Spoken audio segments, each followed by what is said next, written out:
Whilst I'm coaching or leading, I carry some additional equipment with me. Let's have a chat through what else I carry as well as my personal kit.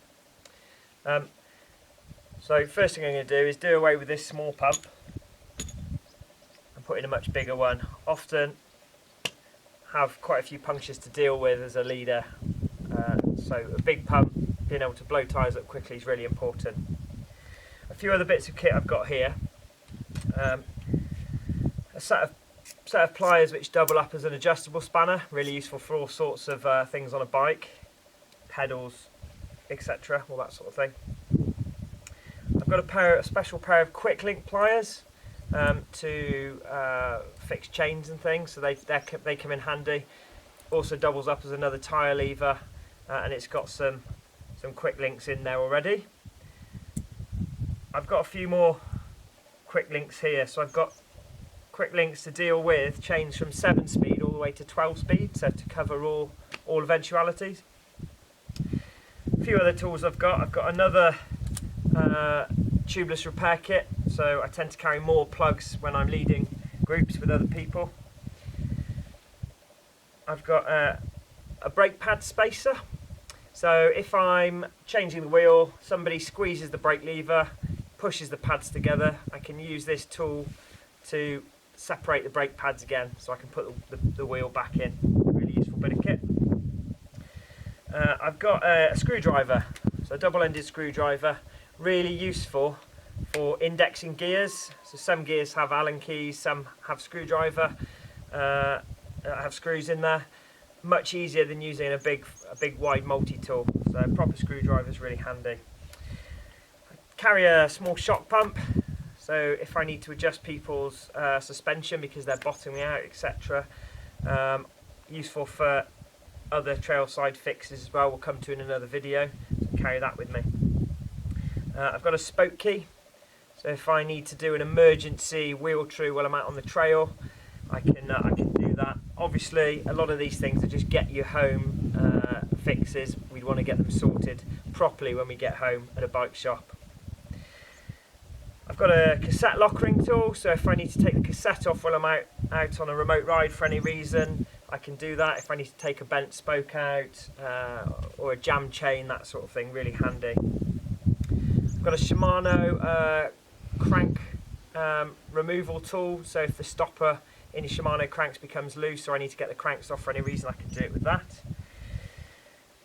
I've also got a chain mate, I'm going to call it. So when we're fixing a chain, you can get some slack in the chain by using this. Again, another video.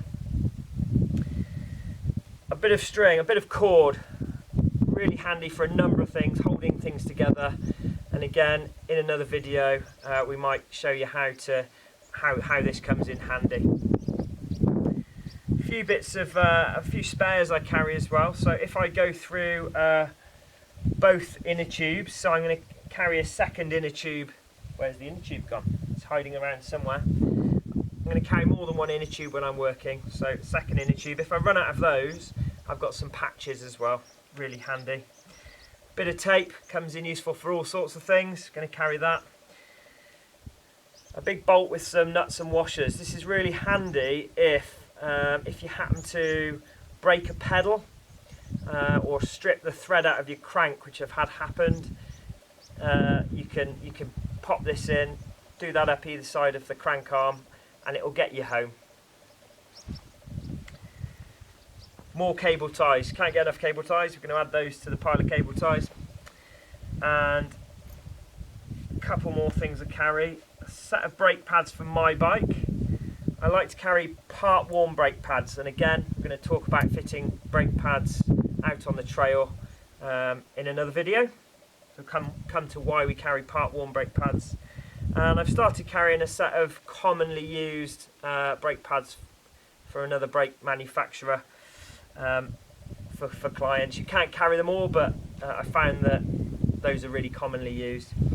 Last thing in the tools section I carry, small bottle of chain lube for chains, squeaky bits on bikes, really handy. A few more spares I've got. So a bag of bits and pieces. So there are end bungs for your bars, split pins for brake calipers, brake caliper bolts, jockey wheels, anything that might come loose and fall off a bike. I've got in here. Brake rotor bolts, cleat bolts for your shoes. Top tip, if you find things lying around on the floor at trail centres, pick them up. They're probably things that you're going to need to put back on bikes when you're working because they fall off easily. A few other bits of kit I carry in my bag when I'm coaching and leading. Obviously, hydration, water is really important, as the same for when I'm riding personally. At this time of year, in the winter, I often carry a set of lights and often carry a backlight all year round. It's good for when you're riding on the road. If I'm somewhere I don't know that well, or I'm out in the mountains, in remote areas, I might carry a map and a compass. Other things I've got in my bag, first aid kit, really important. I've got a group shelter in here as well, so obviously that needs to be big enough to get everyone in the group in. This is a small one, I've got a bigger one for when I go out in bigger groups to get in and get some shelter from the elements. I've also got, as well as my waterproof jacket, I've got a warm spare layer, so if anyone gets cold, if I get cold, I've got that too. I like to carry a spare set of gloves just in case I need them for my group, or for me if gloves get wet. And a buff's really useful. You can use it as a hat around your neck to keep you warm. And obviously to house all this, I've got a much bigger bag. This tends to work for me quite well, and it's got me out of most problems when I'm out with groups, or when I'm riding in more remote terrain. I might not carry all this for personal riding in remote terrain, but I definitely carry a lot of it. There we go, the missing inner tube, we'll add that to the list.